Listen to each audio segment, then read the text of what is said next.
One of the things that comes up pretty much any time I talk to anyone about films is what I call, or has been called, the Easy Riders to Raging Bulls period. And through our prior discussions and discussions with other people, I've kind of worked out that it's somewhere, in fact, between Bonnie and Clyde or The Graduate, which is 67, which is 2 years before Easy Rider.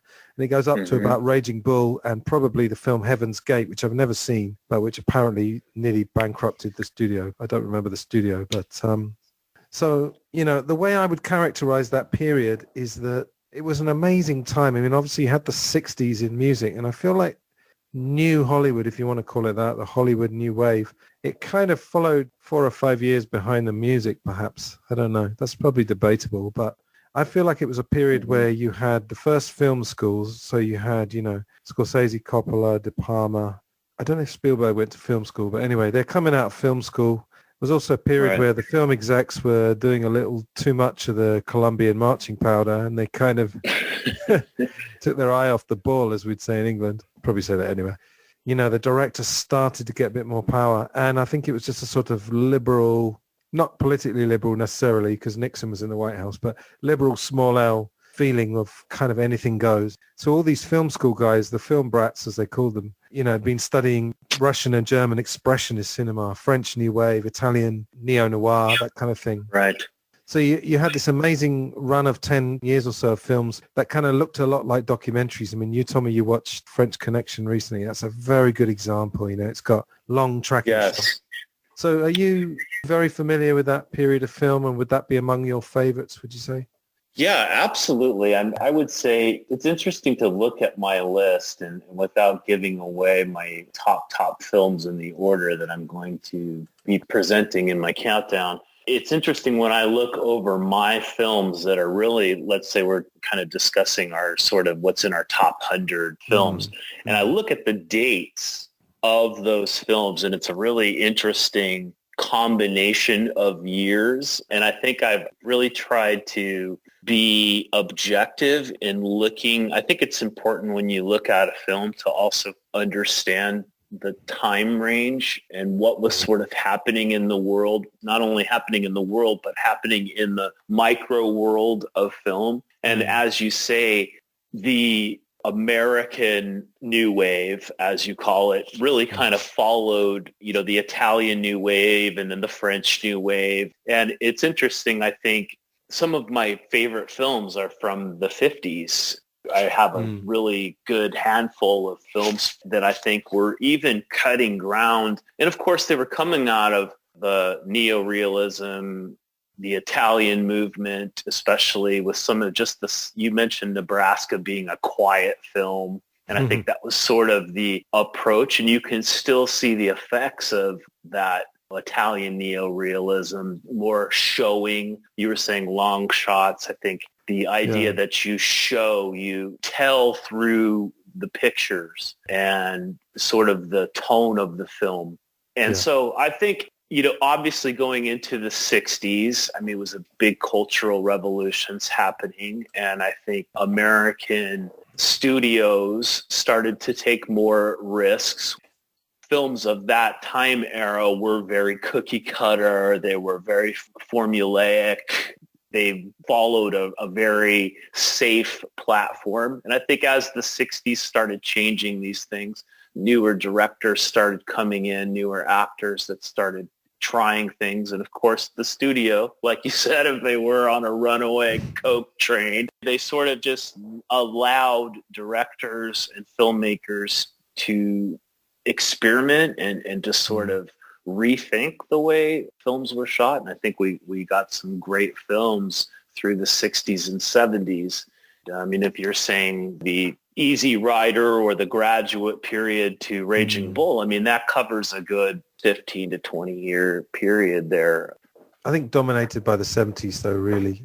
Agree 100%. My top films are really like just even in my top 20, I would say probably like half of them are from the 70s. And some of those films when I was really just too young to understand what they were all about, or, wasn't allowed to see them at that time, when I was a kid. But to me, looking back retrospectively, they are the best films, the top period, in my opinion, the 70s. Yeah.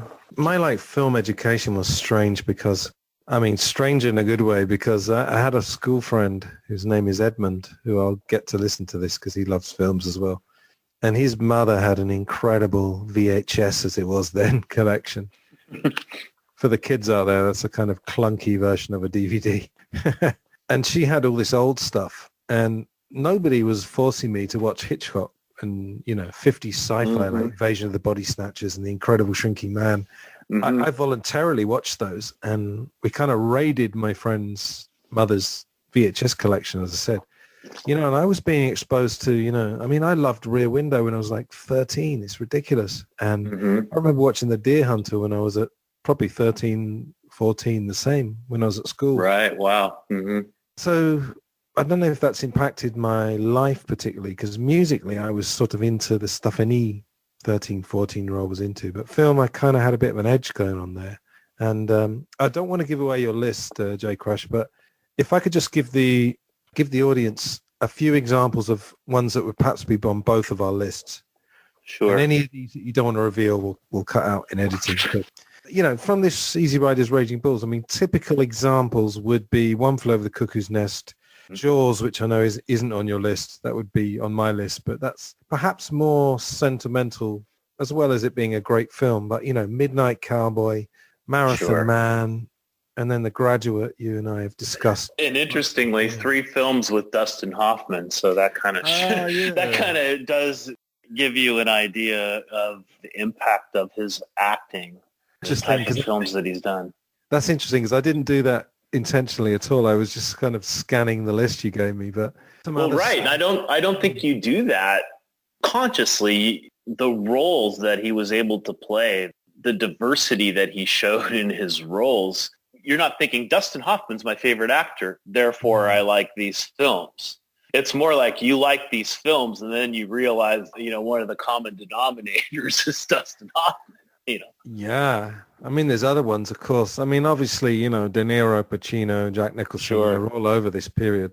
Warren Beatty, I've never really understood the fuss. I know he was kind of a big personality in Hollywood, and he was also a producer, wasn't he? But I'm not quite understanding. I like Bonnie and Clyde. Well, he was a hunk of the time period. Right. He was the hunk. And I mean, his first role was alongside Natalie Wood, I believe, in Splendor in the Grass. And that was a film that was really looking at sexual taboos and kind of things like that, and how they were coming out of a period of conservatism, sexual conservatism, into the sexual revolution that happened in the 60s. And he was, in the eyes of the culture at the time, just the pinnacle of handsomeness and things like that. And he did another film that I actually think is a really good film. It's called All Fall Down. Oh, I don't know that one. Yeah, I highly recommend that one. I think he did that after Splendor in the Grass. Okay. And so I think he does have a place there somewhere. I mean, of course, he directed Reds, which was one of the top films of the year, according to the Academy at that time. It's early 80s, isn't it? Yeah. Yeah. And you know what, to be honest, too, I think the Heaven Can Wait remake that he did with Julie Christie, I believe it was late 70s. I think it's just a great film. It's one of my all-time favorite films.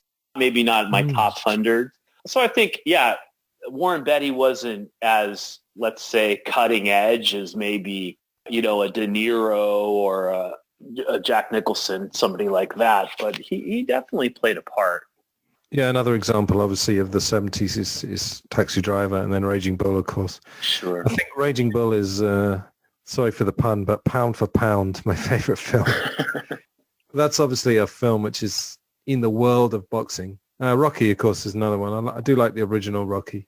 They got a bit cartoony as they went on, but they were always good fun when I was a kid. But Raging Bull is ostensibly about boxing, but Scorsese wasn't really a boxing fan. And so he decided that the boxing ring was, the traps that we put ourselves in, or the traps we're in our lives. And it all became metaphorical, almost like the shark in Jaws in a way. I'm sure a lot of the audience will know the mechanical shark didn't work, so they decided to keep the shark under the water, and you didn't see it for nearly an hour. Right. But it still scared the shit out of you. Sure. Obviously, that was a nod back to Psycho. You know, they were kind of trying to do what Psycho did for the shower. They did it for the ocean. Yep. Before that period, you know, really, for me, Hitchcock all the way. And Stanley Kubrick was kind of before that period. And then he was in that period with Clockwork Orange. But I guess Barry Lyndon didn't quite fit that 70s thing, although I love it as a film. I do too. And then, of course, The Shining as well. So you got Jack Nicholson, the worlds of Kubrick and Nicholson meeting, which was interesting.